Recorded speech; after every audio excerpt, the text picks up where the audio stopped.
listening to the Pasco Podcast with Mike Carballa.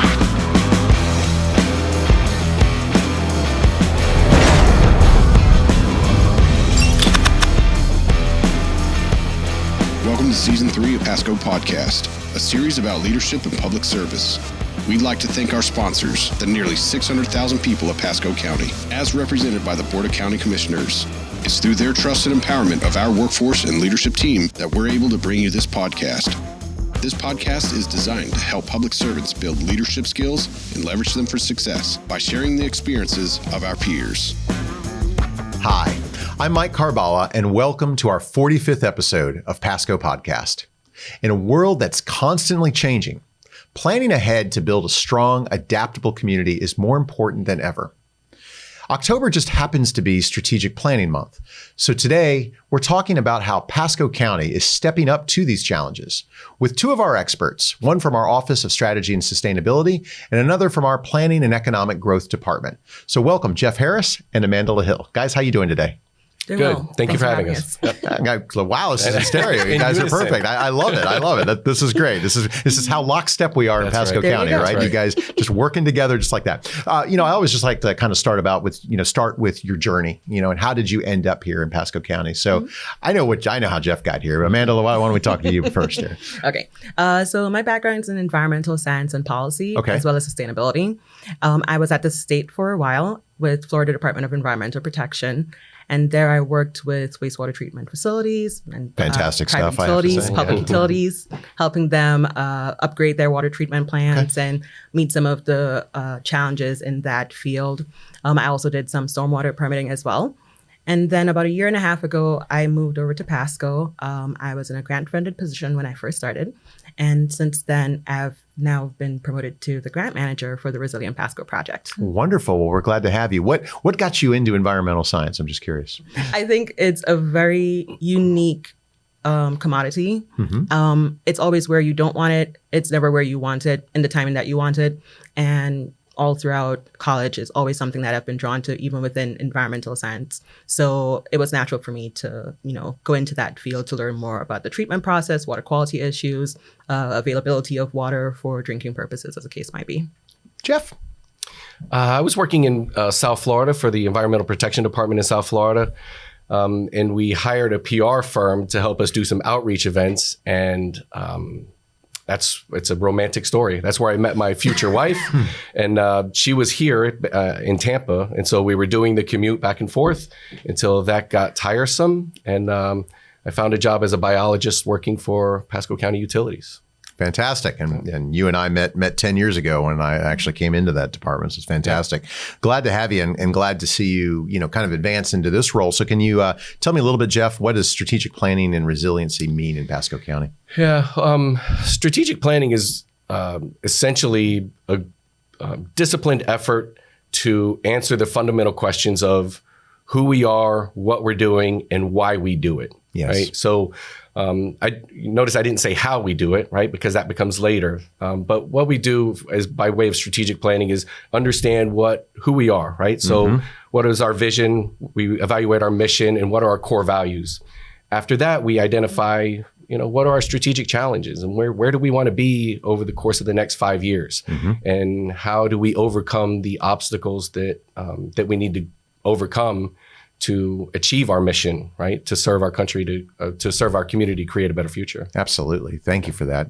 Amanda, let's talk a little bit about that too.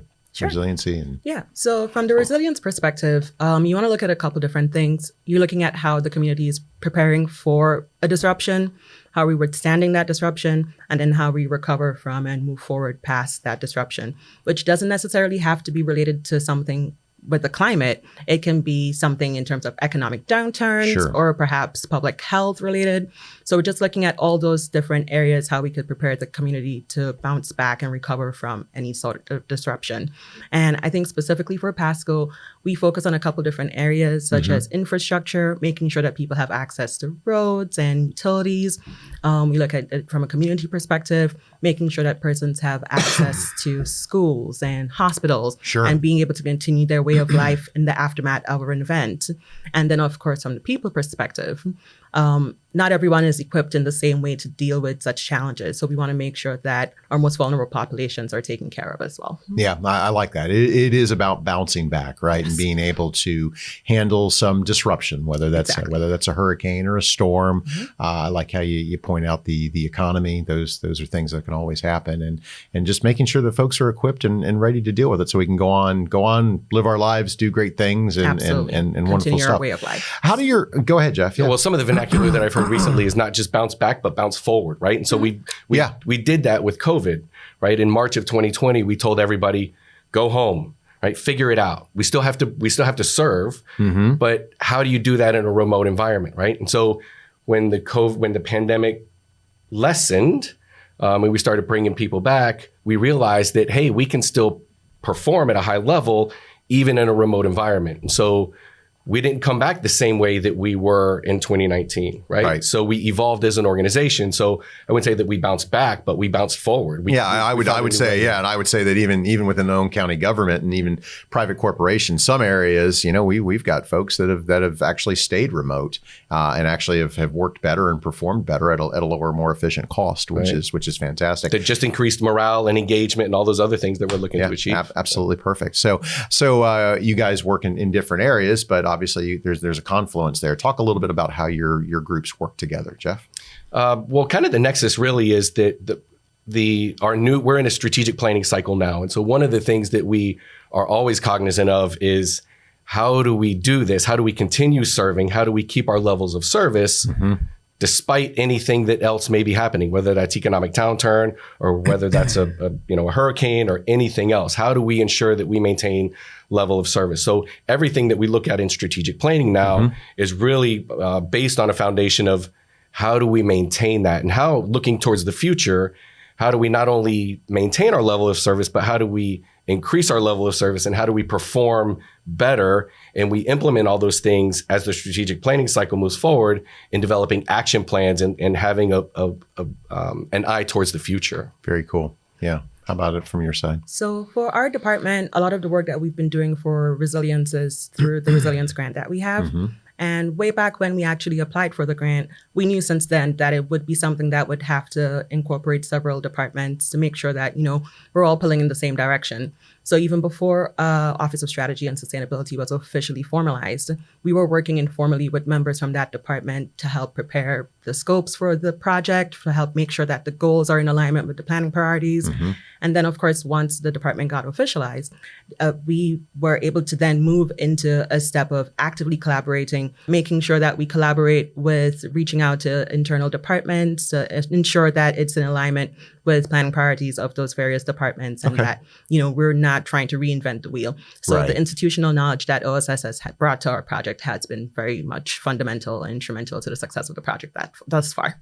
Excellent. Yeah. One of the byproducts of that is that organizations, when you get an organization the size of ours, right, oftentimes silos are created just because of the functional work that they do. That's correct. But one of the things that has happened with this effort has been knocking down some of those silos and this collaboration between departments, because the fact is, we're all trying to chase the same thing, right? There's a pot of gold at the end of the rainbow that we're all after. And so if we come at it from different angles, that just benefits everybody. And so that's one of the benefits of having the vulnerability assessment and OSS and working between departments, because now we're collaborating a lot more than we have in the past. And so we see that we're going to achieve our goals a lot quicker than we would have. Yeah, and a lot of those issues have been kind of formalized in the strategic plan too. So why don't we talk a little bit, Jeff, about some of the key elements? We've been kind of on this journey here the past 8 months of just kind of reinventing this a little bit. Yeah. So key elements, we're here to serve our community. And so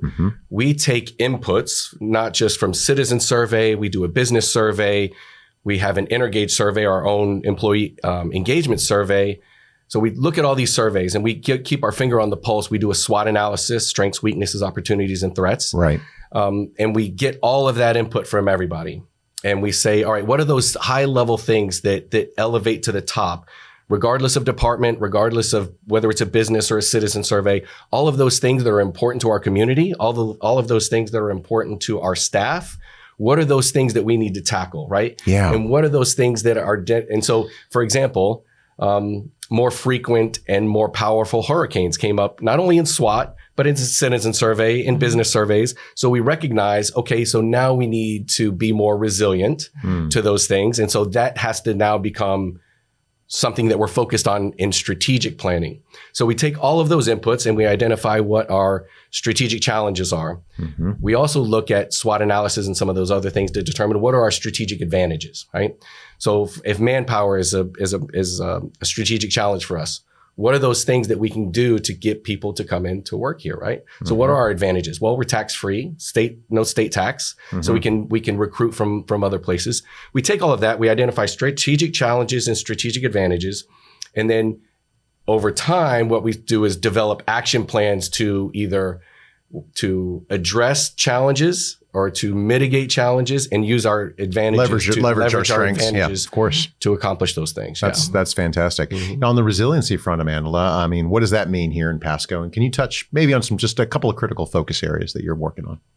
So we're definitely trying to focus on infrastructure. Okay. There's a lot of money out there for infrastructure projects and for resilience capacity building. So we want to make sure that we're definitely strategizing our plans to align with those funding sources. Good. To ensure that persons are able to evacuate in a timely manner if a storm's coming in, to make sure that if plants are in the areas where it could possibly be inundated, that we do stuff to either harden them or to relocate them as the case might be. So I think those are definitely some areas that we're prioritizing right now. And then from the social vulnerability perspective of things, making sure that we have programs and projects in place to help those more vulnerable persons to be able to also have the ability to be protected in the event of some sort of event that might happen. Okay, very good. So infrastructure, kind of that first low-hanging fruit, if you will, makes a lot of intuitive sense given everything that we've seen. And you're right. There's a lot of federal dollars out there that are trying to encourage communities to harden up, become a little more resilient. Yes. What strategies or programs do we have already in place, maybe that can help improve resiliency? So it's pretty interesting that you ask. When we first started the Resilient Pasco project, we didn't want to, try to suggest things as part of our action plan that were already in place. Right. So we embarked on a task to basically do interviews with different departments to figure out what initiatives regarding sustainability and resilience were already in place. And we were surprised that we found over 50 initiatives that departments were working on. Just in the works, on their own. In the works. And it wasn't as part of a resilience agenda that they had. It was just part of their natural business operations. And they ranged from, protecting persons from flooding, planning exercises, stormwater improvements. And all those projects, of course, definitely help to increase our ability to face these disasters or these natural events as they may occur.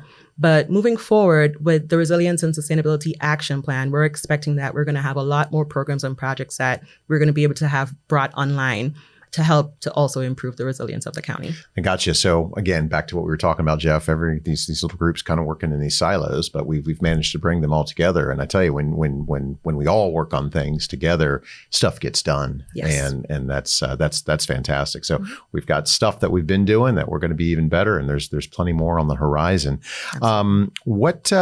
Jeff, any lessons learned from past strategic plans? I've been with the county for 10 years. I know we've kind of gone through some iterations on this. I feel really good about where we're heading with this. Talk to me about that. Me too. I mean, we, as cliche and as hokey as it sounds, we want to have a culture of continuous improvement. So every strategic planning process that we've done before, we've had lessons learned. And so this planning process is different.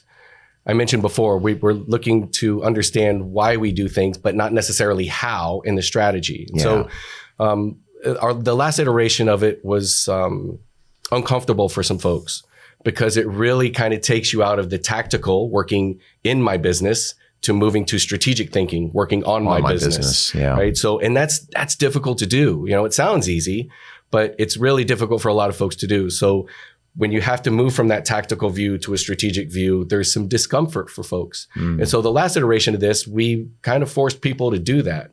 And although uncomfortable, I think it was necessary, right? And I think there was a lot of growth in people to start to think strategically so they understand how projects and plans are all integrated with each other, right? Everything that we do is a cog in the wheel. We're trying to get to some end, right? Some pot of gold at the end of the rainbow. Right. So this year we're focusing less on how and we're going to roll out a strategy. It's going to the board here in the near term. And that's when we'll engage a larger audience that can determine, okay, this is the board strategy. This is what came out of the steering committee. Right. How are we going to accomplish that thing? In years past, we said, this is how you should do it. Right? Correct. So we were dictating how you're going to do your work when that's not our place, right? No. So we want to let the experts determine how you're going to get from here to there, right? It's focusing on outcomes at the end of the day. And we want to focus on that outcome, and who better to figure it out than the smart people that are out there doing the work every single day. That's right. So not dictating that. So you're right, that move to strategic versus that level of tactical thinking. I hear the process was good. I tell you, I've reviewed the output, and I like it. I really like it. I think it's really it's also been a more measured approach, right? We've really kind of narrowed the focus to achievable objectives, versus trying to be everything to everyone, and at the end of the day, we all have a role. You and I will often talk about that, even in the context of the Sterling with the two bricklayers story, right? And folks understanding what it is that their role in the mission is, but we're building a cathedral, not necessarily laying bricks or doing that to get to that story. That's right. So I'm glad you remember that story. I do remember. Awesome. It sticks with me, Jeff. Great. Hey, not everything gets gets caught up. How about you, Amandla? Any lessons from any resiliency projects, whether here or somewhere else, that you've learned on how to approach this stuff? So definitely communication, meaningful communication across departments is important.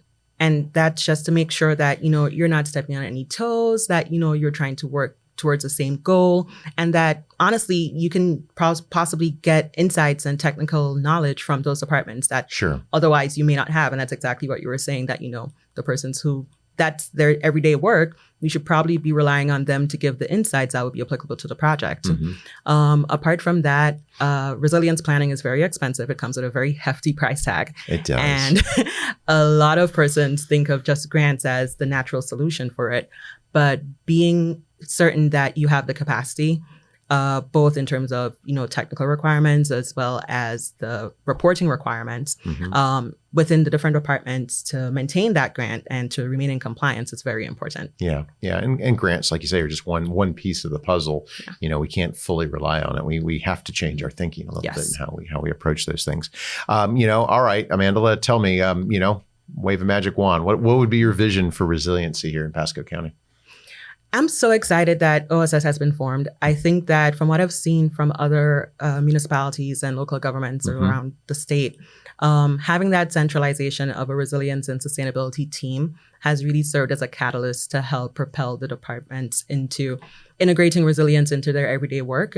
And I think in terms of a vision, that's something I would really like to see, that each department, even though they have their business operations, they're automatically considering resilience when they're considering how they're approaching their plans, how they're executing projects. And that incremental change will definitely help to lead to a transformation of the county in terms of how we're approaching resilience. Couldn't agree more. Fantastic. Jeff, how about you? Strategic planning? I'll take a step back and just strategic planning is a piece. So ideally, alignment with all of our plans. So like from our comp plan to LDC to our strategic plan. And then as those requirements cascade down to action plans, or what we in this organization call our business plans, and then from business plan to functional work unit plans. And so the cascading requirement of all of those plans, and then as we measure performance all the way up the chain to where we have a very good idea whether or not we're going to meet strategic initiatives, measuring our performance on all of those spectrums. When we get there, we will certainly all be pulling in the same direction. I think we're close, Jeff. We're I close. really do. We're going to get truly do. I want to talk leadership for a second, because leadership is obviously a vital part of, anywhere, right? Whether it's formal or informal, but especially on the planning side. Can either of you think of a time when your role, in your role as a servant leader, where you positively impacted the community? Jeff? A couple come to mind. One I was very fortunate to be the lead on a 4G project that I remember those days. Yeah, very fortunate to be part of that. And quite frankly, I had a great team. It was award-winning project, environmental excellence project, state, national, international awards. Yeah, and for just for the audience sake, the 4G Ranch project, real quick, was essentially go onto private land where you have uplands, developable uplands, and let's create wetlands. And we would use reclaimed water to actually fill those wetlands, which had a dual effect of rehydrating what I call the superficial aquifer and restoring environmental habitats in the near area, but also kind of percolating down into the Floridan aquifer to replenish drinking water supplies. Talk about resilient project. Right. I mean, we're putting water that would otherwise be disposed of. Correct. Upstream of a regional well field where Correct. it's going to be pulled out and drink before. Absolutely. But I had a fantastic team of people on that, and which is why it was, so well recognized. Another thing that I do is I'm a Sterling examiner. And so I get the great fortune of going to look at other organizations and seeing how well they do, and quite frankly, stealing all of their best practices and bringing them back here. We appreciate that. But we go out and we don't get paid for this work, right? Mm-hmm. So we go out and we evaluate how a hospital can be better, or how, any number of businesses can get better. And so talk about helping serve the community. If you go and help a hospital become more efficient and somebody's life is saved because of a recommendation that you give, there's nothing more rewarding than that. No kidding. Right? No kidding. Amandla. So I think my example is probably on a smaller scale. Of course. I don't think I think it's still early in your career. That's old guys. We've been around. Okay. But as part of the project that we've been working on for the Resilient Pasco project, we've ensured that we include a lot of community engagement. And although I'm the grant manager for the project, that doesn't mean that I'm not involved in the day-to-day activities for the project. So I worked along with the team to essentially do all the logistics behind it, planned activities for the workshops. So we worked along with a consultant to basically host these workshops in various areas around the county. And I think a lot of persons, when they came out to the workshops, residents, they had the impression that we were just going to be lecturing to them for 15 minutes and we were going to head home. Good job, pat on the back. And they were mistaken. We asked them hard questions. This is an interactive experience. It very right? much was. Yeah. Yes. We had our Sharpies and our papers out, and we had a discussion with them. And of course, in some situations, you'd have persons, basically giving gripes or, complaining of certain things. That's natural. But we challenged them to not just, complain, but what is a potential solution that you have for this issue? Mm-hmm. And we made notes, and we're trying as much as possible to integrate those into the action plan as well. So I see it as an opportunity for the community to definitely have their voices heard. And I'm really happy that I was a part of that, because it was really special even seeing persons across the aisle coming together, having discussions on things like water and waste and, just how we could basically propel the county forward to be more sustainable. That's awesome. And that approach too, engage. I mean, that's truly what engagement really is, right? It's a two-way street. Mm-hmm. And I think you get buy-in from your community too, especially when folks feel heard. Jeff, you want to I just wanted to say, Amandla and her team have done, I can't think of many more initiatives that can have such a large impact on our community than the one she's leading right now. Like there is such a monumental impact that's going to happen because of all the work that they've done, that I'm just I'm glad to be a part of the ride. Getting goosebumps here. That's awesome. That's awesome. I guess on that, in your roles as leaders, what do you guys find most rewarding about working here in Pasco County? For me, it's just the growth of everyone around me. Mm-hmm. Like I really enjoy seeing people grow, and we have a leadership development program here that's really top notch. And they're putting people in positions where they can get promoted, right? There's almost a 50% promotion rate for what we're doing here. Yeah. And I really enjoy, I've been here long enough to see some of these people that were, that came in day one, and now I see them as being like they're, senior leadership team folks. Absolutely. And so it's really fun to see the growth of everyone that's able to come here and be a part of the culture that we built. Wonderful. Amandla, how about you? I've experienced that as well, both personally and with others. And I think it's really awesome that we have the opportunities to experience things I think outside of the day-to-day work that we would be doing, opportunities to upskill, opportunities to work on cross-functional teams. And that really grows your skill set and puts you in a position where you're able to potentially move into new roles within the county. I think that's really awesome. I've also had the opportunity to mentor a couple of people during my time here, and it's really rewarding to see them grow in their capabilities as well. Not necessarily because they didn't have the ability to do it before, but they just needed that support and that, ability to showcase that skill set. So let me, and your zeal, and both of you are very zealous about what you do and how you do it. And it's great. So, I mean, communities oftentimes struggle with it. Some are already way down the road with strategic planning and resiliency efforts. But in those areas in particular, what advice would you give to a community leader who, maybe kind of on the fence here with resiliency or wanting to improve that? Any advice you would give to those folks? It's not too late to start.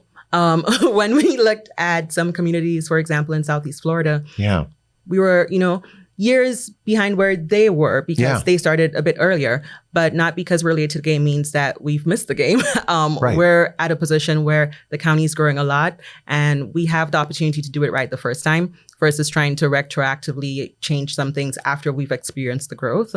So I think that's a really important thing to, not be too hard on yourselves that you're starting at that point. Yeah, there's a first mover advantage, but there's also a disadvantage sometimes with that too. Correct.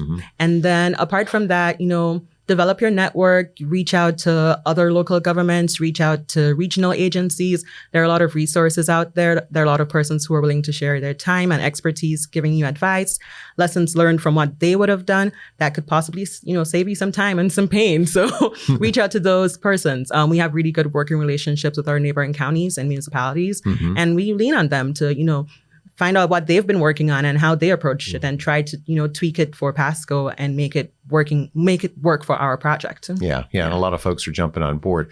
On the other side, strategic planning always seems to be a tough nut to crack. And I've seen very few groups that really are like, wow, models. So I think we could all use a little help there, in that regard, Jeff, and even our own journey here as at Pasco County. And we continue to improve as you point out. Any advice you'd give to community leaders when it comes to strategic planning initiatives? I'll say that, nobody wants to know how the sausage is made. Right.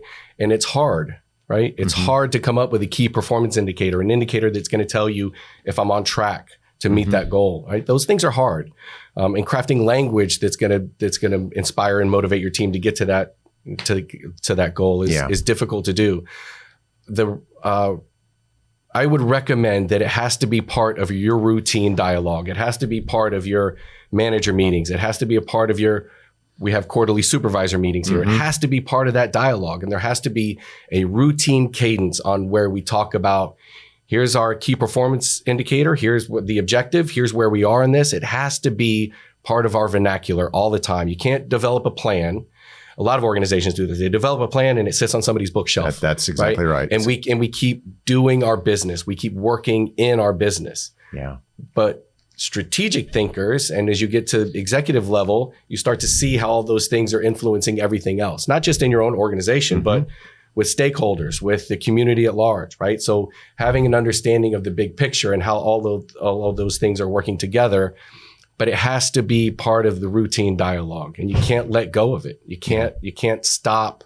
A lot of people think it's just an endeavor with an end. Right. Check the box and let's move on. There's no end to it, right? And so when we have an organization that is monitoring performance over time from work group level, from individual contributor level, all the way up to the strategic level, that's when you have a high performing organization. And I will say one other thing about resiliency. One thing I would recommend is don't see resiliency as just a series of environmental projects that have to be done, right? Resiliency is how do we maintain a level of service despite all these things? So how does fleet continue putting gasoline in tanks? How does fleet continue putting cars on roads? How does IT navigate cybersecurity threats on all of those things, right? So those are resiliency measures that go beyond, the vernacular of supply chain is different now, right? One link in that. So now we're supply network, right? So all of those things on how do you maintain a level of service despite all these potential disruptions is really resiliency, right? And how do we get our community bounced forward after some kind of event? Thank you.